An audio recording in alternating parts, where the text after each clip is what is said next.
A paz do Senhor a todos, bom dia, boa tarde, boa noite a quem for ouvir esta live num outro horário. Nós estamos aqui neste momento para dar continuidade às nossas lições bíblicas da Escola Dominical, cujo tema nesse trimestre é o livro de Salmos, e em se tratando de poesia, a literatura hebraica, nós estamos inseridos dentro dos livros de poesia ou poesia hebraica. E hoje, a lição de hoje vai versar sobre o Supremo Bom Pastor. Ou seja, a nossa aula hoje baseia-se no Salmo 23, aquele salmo maravilhoso que nós gostamos muito de abri-lo em algum momento para fazer uso dele como uma leitura devocional, que de fato é uma leitura devocional, mas nós devemos entender que além de ser uma leitura devocional, ela também contém elementos proféticos e de exortação para a vida do crente.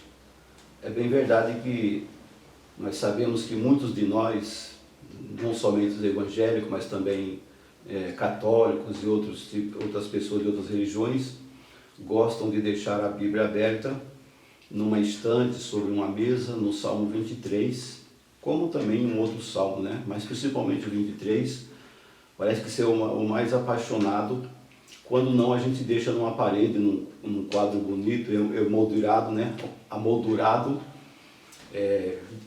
com beiradas douradas e tudo mais.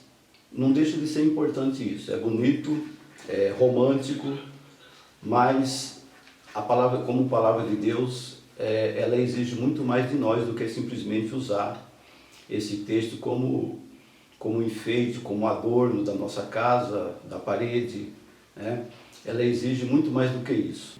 Em se tratando de um salmo que nos leva a conhecer as características do bom pastor, no caso aqui apontando para a pessoa bendita de Jesus Cristo, nós devemos procurar conhecer com mais profundidade. E para se conhecer o bom pastor ou o pastor Jesus Cristo, que é o supremo pastor, se faz necessário que sejamos verdadeiramente ovelhas, porque Jesus ele é pastor de ovelhas. E para se ter um conhecimento mais prático, mais dentro da alma do bom pastor, precisamos conhecer o que é uma ovelha, quais as características de uma ovelha.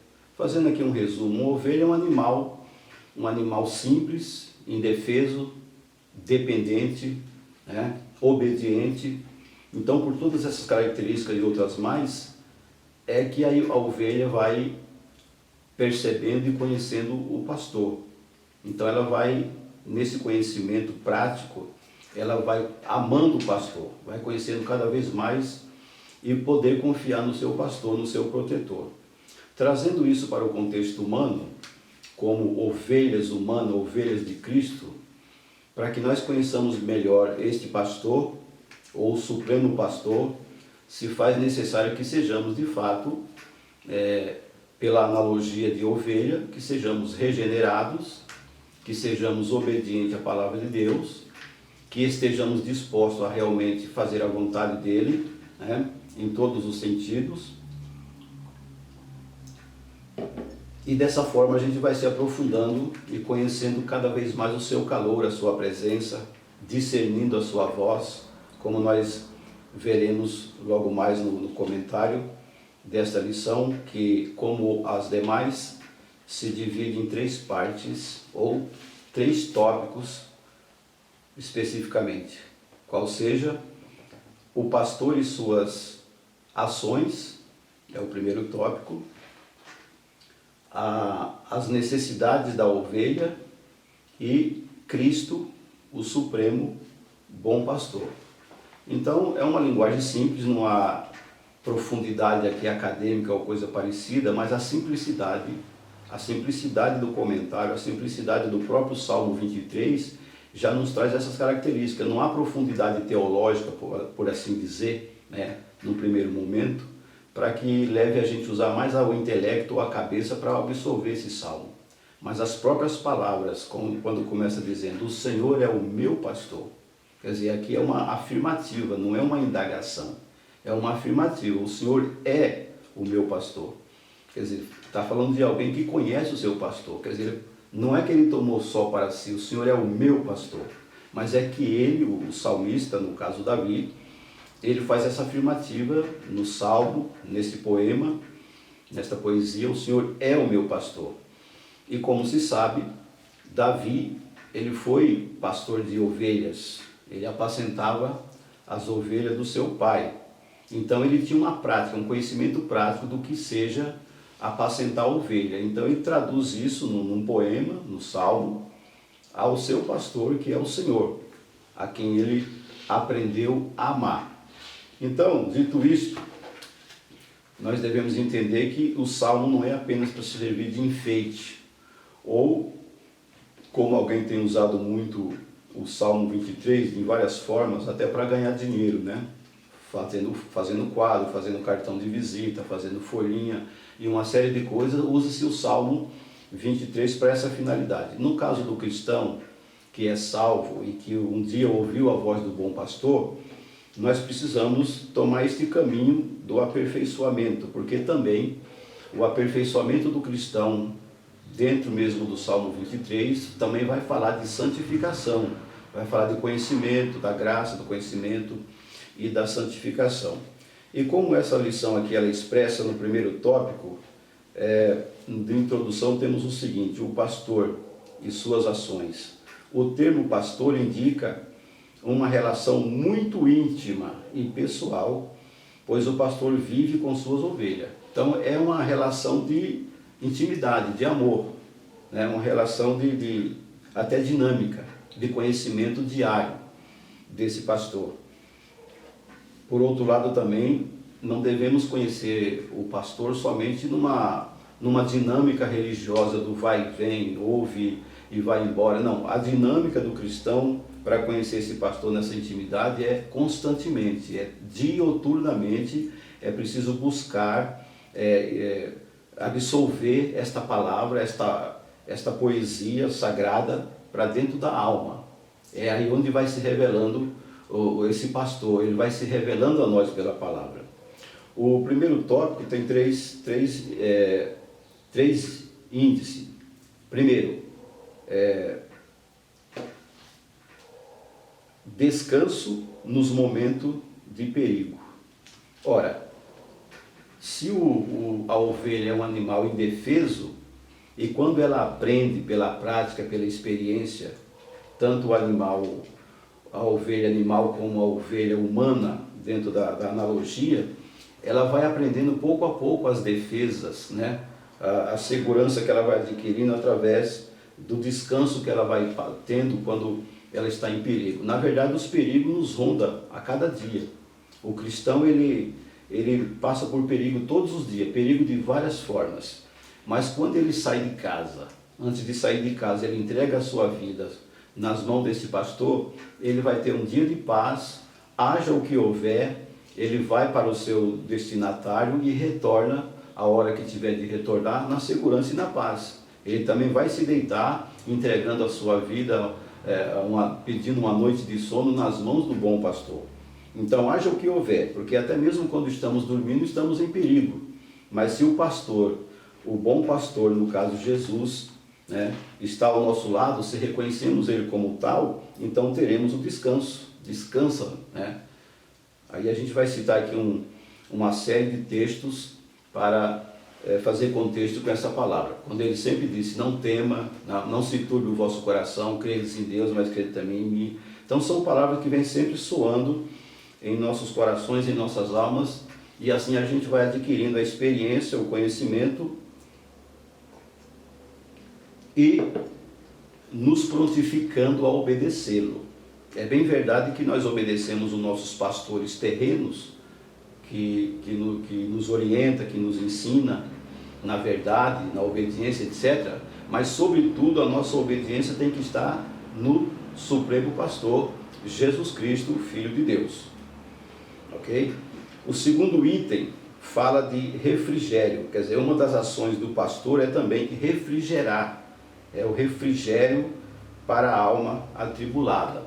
E aqui, quando falamos de alma atribulada, ela tem vários aspectos que nos traz tribulação, a angústia, muitas vezes o desemprego, a enfermidade, e nesse tempo atual, as depressões, as ansiedades. Então, tudo isso é para se entregar na mão do bom pastor em troco de um refrigério. Ele terá sempre o refrigério para nossas almas, né? Para nossas almas. Pedro, no capítulo 5, versículo 7, ele diz: lançando sobre ele toda a vossa ansiedade, porque ele tem cuidado de vós. Isso também é um refrigério, é quando a alma descansa. Pode estar passando a tempestade que for, mas se a confiança estiver no bom pastor, no supremo pastor, o cristão terá sempre esse refrigério, esse conforto, esta alegria, esta renovação da alma. Assim como alguém, quando está com sede e vai e toma um copo de água bem fresca, daqui a pouco ele respira e relaxa e descansa. Trazendo para o contexto espiritual do cristão, ele nunca vai desabafar, derramar suas angústias em outro lugar, a não ser nos pés do bom pastor, do supremo pastor, Jesus Cristo, onde ele passa a ter o refrigério. Então isso vai de fé em fé, de degrau a degrau, como diz Paulo no capítulo 1 ao Romano, onde ele fala do Evangelho, que no Evangelho se descobre de fé em fé a justiça de Deus. E a justiça de Deus é isso, é a justiça de Deus que Cristo executou na cruz do Calvário em favor do pecador, em nosso favor. Então, nós temos na cruz, ou sob a mão do bom pastor, o descanso das nossas almas e também o refrigério de nossas almas. No item de número 3, nós temos que uma das ações do bom pastor é a presença nas horas mais difíceis. Foi uma promessa que ele fez: eis que estou convosco todos os dias até a consumação do século. É bem verdade que essa palavra, ela se dirige à coletividade do povo de Deus, à igreja como um todo. Esse crente que gosta de testemunhar a verdade, falar de Jesus, ele incomoda o inferno. Ele vai incomodar as forças das trevas. Então ele está sendo vigiado pela força das trevas para ser devorado. Então o crente, quanto mais ativo, mais dinâmico espiritualmente ele for, ele está correndo um risco sério de ser devorado ou ser derrubado na fé pelo inimigo, que é inimigo de Deus e inimigo do crente da igreja. Então, por esse motivo, esta ovelha, esse cristão, esse discípulo de Cristo, ele carece de proteção. E o único que pode dar esta proteção verdadeira e plena é o sumo pastor. Nós podemos receber proteção no contexto social, recebemos proteção da polícia, do governo, do prefeito, enfim, das autoridades constituídas, que assim foram constituídas para esse fim, para proteger a sociedade e tudo mais, mas no contexto espiritual é só o sumo pastor que pode proteger as suas ovelhas, proteger o crente fiel, né? O crente que anda na verdade, que pratica a verdade e que exala esta verdade, como já disse, exala esta verdade não somente com palavra, mas também com a conduta e com a sua maneira de andar. E aqui nos faz lembrar o Davi, quando apacentava as ovelhas do seu pai. Ele mesmo testemunha mais adiante, quando ele, perante Saul, ele diz: olha, o teu servo apacentava as ovelhas do seu pai, quando veio o leão para pegar a ovelha, ele pegou o leão pela barba e o partiu no meio. Também veio um urso e ele acabou matando o urso. Então, esses dois animais aqui, o leão e o urso, representam o inimigo de nossas almas, as feras espirituais que muitas vezes querem devorar o cristão. Então, por esse motivo, a ovelha precisa de proteção. Ela precisa também de direção. O crente não pode andar assim de forma aleatória, ele tem que saber para onde está indo. Primeira coisa, quando fomos convocados e tirados das trevas para a maravilhosa luz do Senhor, o objetivo principal foi o resgate, a salvação, a libertação das trevas, mas ele nos direcionou para a eternidade. Nós estamos caminhando na fé e na esperança da vida eterna. No entanto, durante a estadia nesta vida, o cristão como ovelha, ele precisa também conhecer a vontade de Deus. Não se pode tomar qualquer atitude precipitada, porque há o perigo de cair num abismo. E para se conhecer a vontade e a direção do sumo pastor, eu coloco aqui o texto de Paulo em Romanos capítulo 12, quando diz: rogo-vos, pois, irmãos, pela compaixão de Deus, que apresentei os vossos corpos em sacrifício vivo, santo e agradável a Deus, que é o vosso culto racional. E não vos conformeis com este mundo, mas transformai-vos pela renovação do vosso entendimento, para que experimenteis qual seja a boa, agradável e perfeita vontade de Deus. Isso se aplica tanto ao coletivo, à coletividade como igreja, como também e principalmente se aplica ao indivíduo, a mim, a você, a cada um de nós. Quando procuramos saber e conhecer a direção de Deus, as coisas vai bem. Ainda que Ele nos mande passar por um caminho que supostamente seja espinhoso, montanhoso, pantanoso, mas se Ele estiver presente, o caminho se torna mais leve e mais agradável. O próprio salmista diz lá no Salmo 23, ainda que eu andasse pelo vale e sombra da morte, não temeria mal algum, porque Tu estás comigo. Então é importante conhecer a direção do Senhor na nossa vida, porque se estivermos na direção dEle, não importa o caminho que temos que passar nesta vida. Somente Ele é que pode nos dar a direção correta.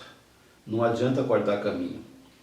Muitos há que têm cortado caminhos, têm procurado se desvencilhar da responsabilidade como cristão, como crente, às vezes até consciente, conhecendo a palavra de Deus, mas ele dá um jeitinho de cortar o caminho para o caminho ficar mais curto. Vai perder tempo, né? Acaba perdendo tempo e depois tem que voltar todo aquele processo para tomar o caminho certo. Aí fica mais caro, fica mais pesado, mais doloroso. Então é importante conhecer que o sumo pastor, ele nos dá a direção. Precisamos ter a direção, temos a necessidade da direção. E o terceiro item do tópico 3 é a necessidade de provisão. Mas voltando um pouquinho na questão da direção, a gente pode citar aqui como contexto desta direção e desta proteção, né? O Filipenses capítulo 4, muitíssimo conhecido, e a gente gosta muito até de citá-lo e pregá-lo de forma bastante eloquente nas nossas pregações, muitas vezes até desconhecendo o contexto desses dois versículos de Filipenses 4, que é o versículo 13, que diz: posso todas as coisas em Cristo que me fortalece. Então isso daqui também é direção. Alguém que está no caminho, na proteção e na direção de Deus, ele pode exclamar com toda a convicção: posso todas as coisas naquele que me fortalece. Ou uma outra tradução: em Cristo que me fortalece. E podemos concluir também com o versículo 19, quando Paulo está afirmando: o meu Deus, segundo as suas riquezas, suprirá todas as vossas necessidades em glória por Cristo Jesus. Então veja que ele dá proteção, da direção e aqui o terceiro item, provisão. A provisão do pastor para as ovelhas é o necessário, é o básico, é o essencial. Esse é um princípio que muitos de nós precisamos aprender a cada dia. Porque há muitos que vêm para a igreja cristã evangélica aceitar Jesus, talvez esse aceitar Jesus até entre aspas, mas ele vem com o intuito de enriquecer, de ficar famoso ou coisa dessa espécie. Não. A promessa de suprir as necessidades é o básico, é o essencial. Deus pode, querendo, ele pode enriquecer materialmente qualquer crente, porque ele é dono do ouro e da prata, né? Ele é dono dos céus e da terra. Ele pode, se ele quiser, ele pode fazer qualquer coisa, mas a promessa do Evangelho é prover o necessário, o básico. E Paulo fala isso em outro lugar: tendo o que comer e o que se vestir, estejais quieto. Não fique inquieto por coisa alguma. É o que ele fala no capítulo 4 aos Filipenses: não estejais inquieto por coisa alguma, mas que as vossas petições sejam conhecidas diante de Deus, pela oração e súplica com ação de graça. Então esse é o caminho da ovelha. Pode parecer um penhasco perigoso, mas o importante é que o bom pastor, o sumo pastor, está com esta ovelha. É muito importante a pessoa ser simples, né, na sua conduta, na sua aparência, na sua estética, ele ser simples, porém ter o conforto interno da presença do sumo pastor, resumido nesses 3 itens: proteção, direção e provisão. Ele provê. O nosso pastor Doraci Pires gosta muito de citar aquele texto do Salmo que diz: eu fui moço, agora sou velho, mas nunca vi um justo desamparado e nem a sua descendência mendigar o pão. Isso é verdade. É verdade isso. Isso se cumpre aqui dentro desse contexto. Deus não promete enriquecer ninguém materialmente, mas promete na sua palavra dar o necessário e o básico. Se a gente for humilde e estiver contente com isso, o caminho vai bem, o apacentamento do sumo pastor vai bem nas nossas vidas. Amém? E agora, para resumir, o terceiro item, ou o terceiro tópico da lição de hoje, intitulado O Sumo Bom Pastor, nós temos aqui o tópico de número 3, Cristo, o Supremo Bom Pastor. Aqui nós vamos resumir em 3 itens. O Supremo Bom Pastor, ele dá a vida pelas ovelhas, relacionamento com as ovelhas e outras ovelhas para o aprisco. Então, nesse final aqui, nesse Cristo, o Bom Pastor, ele pode se associar com o capítulo 10 do Evangelho segundo João, onde no versículo 11 ele diz: eu sou o bom pastor.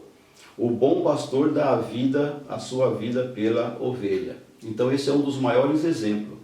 Podemos aplicar isso daqui para nós, para os pastores humanos, os pastores que foram chamados para apacentar o rebanho do Senhor nessa vida. É dar a vida pelas ovelhas. Ou seja, Jesus, ele deu a sua vida literalmente. Ele morreu, ele foi para a cruz, ele foi condenado, julgado injustamente, condenado. Então ele deu a sua vida, não somente pelas ovelhas lá de Israel, mas também por todo mundo, por toda a humanidade. O texto de Paulo a Timóteo diz que a vontade de Deus é que todos os homens sejam salvos e que todos cheguem ao conhecimento da verdade. E Jesus deu prova disso. Então, como eu estava dizendo, no tópico 3, o item de número 3, o tópico 3, Cristo, o Supremo Bom Pastor. No versículo 11 do capítulo 10 do Evangelho de João, ele diz: eu sou o bom pastor. O bom pastor dá a sua vida pelas ovelhas. E disso ele deu prova, em cumprimento à palavra de João 3,16, que diz: Deus amou o mundo de tal maneira que deu seu Filho unigênito, para que todo aquele que nele crê não pereça, mas tenha a vida eterna. Então, disso, tanto o Pai quanto o Filho deu prova do amor de Deus, né? Ou seja, sendo nós ainda pecadores, ele morreu a seu tempo, ou pelo inverso. Ele morreu a seu tempo, sendo nós ainda pecadores. Quer dizer, não havia nada que eu merecesse, qualquer um de nós merecesse, mas ele morreu para cumprir o amor de Deus pela humanidade. E agora deseja que todos os homens sejam salvos e cheguem ao conhecimento da verdade. No versículo 14 do capítulo 10 ainda ele diz: eu sou o bom pastor e conheço as minhas ovelhas e das minhas sou conhecido. Então está aqui este relacionamento íntimo de ovelha e pastor. Ele afirma e confirma que conhece as suas ovelhas. Então, da mesma forma que ele conhece cada um de nós, precisamos nos esforçar para conhecê-lo também. Primeiro, porque ele já morreu para nos conquistar. Usando a linguagem aqui do noivo e da noiva, ele deu a sua vida para conquistar um povo seu, especial, zeloso e de boas obras, e cada um de nós. Ele fez esta conquista, ele trabalhou para conquistar. Agora cabe a cada ovelha, a cada discípulo, a cada cristão, se esforçar para conhecer o melhor, para que esse relacionamento se torne cada vez mais íntimo. A igreja ainda está na terra, porque ela ainda tem que cumprir a sua missão. E essa missão ela só será levada a cabo quando todas estas ovelhas do rebanho do Senhor estiver realmente alimentada, fortalecida, bastante conhecendo o seu bom pastor, para fazer uma evangelização dinâmica. Quer dizer, a igreja só está aqui ainda por esse motivo. Deus ainda deseja que outras ovelhas que não são deste aprisco, ela possa ser agregada. E quem é que pode agregar essas ovelhas? Somos nós, através do conhecimento dele, do sumo pastor, do sumo bom pastor, a experiência com ele, e obedecer a sua voz, fazendo a evangelização, convidando os demais para ser agregado. Mas pegando um texto ainda no Evangelho de Mateus, quando ele diz que ainda há outras ovelhas fora desse aprisco, que convém que seja agregada, faz nos lembrar que quando ele comissionou os seus primeiros 12 discípulos, ou apóstolos, uma das ordens que ele deu foi a seguinte: ide, Mateus capítulo 10, versículo 6, ide primeiro as ovelhas perdidas da casa de Israel. Quer dizer, aqui está se cumprindo aquilo que João disse, que ele veio para os que eram seus. Primeira coisa, Jesus veio primeiramente para o judeu, para o povo judeu, mas os seus não receberam. Mas a todos quanto receberam, deu-lhes o poder de serem feitos filhos de Deus. Mas Deus, na sua fidelidade, na pessoa de Jesus, ele cumpriu essa fidelidade. Vocês vão primeiro as ovelhas perdidas da casa de Israel. Mas se eles não aceitarem, então vocês batem a poeira do pé e vai para os gentios. Isso aconteceu tanto com os primeiros discípulos de Cristo, apóstolos, como também aconteceu no apostolado de Pedro e de Paulo. Pedro foi aos gentios, depois de ter pregado aos seus concidadãos judeus, foi perseguido de certa forma, mas também foi para os gentios. Da mesma forma Paulo, o apóstolo Paulo, nas suas viagens missionárias, aonde ele chegava, ele primeiro ia a uma sinagoga judaica, ele primeiro ia falar aos judeus. Ele sabia desta ordem de Cristo. Primeiro as ovelhas perdidas e dispersas da casa de Israel, e depois virava-se para os gentios. Então, o sentido aqui pode se aplicar àqueles que talvez estejam hoje desviados da igreja, alguém que um dia provou, muitos que outro tempo, eles provaram as virtudes do século vindouro, fazendo parte do corpo da igreja, das bênçãos espirituais, mas por um motivo ou por outro, eles desfaleceram, abandonaram a fé, estão prostrados hoje. Então cabe a você e a mim, como ovelha de Cristo, que obedece a sua voz, a voz do sumo pastor, ir atrás dessas vidas, dessas almas que precisam ser agregadas à igreja, porque nós estamos chegando, nós estamos nos últimos momentos da igreja na face da terra. Se faz necessário que sejamos ovelha de verdade, ovelhas legítimas de Jesus, e não bodes e nem cabras, porque a vinda do Senhor está às portas. Então é o último momento. Vamos nos aproximar cada vez mais do sumo bom pastor, vamos conhecê-lo melhor de perto, porque ele está de braços abertos, mas também tem uma ordem para que possamos cumprir, glorificar a Deus na terra através desta palavra. Que Deus nos abençoe, nos guarde, e vamos continuar nesta pisada. Nas lições seguintes, temos a próxima lição, de número 4, intitulada Buscando Conhecer os Caminhos do Senhor. Tudo isso está relacionado no livro dos Salmos. Que Deus abençoe, em nome de Jesus. Amém.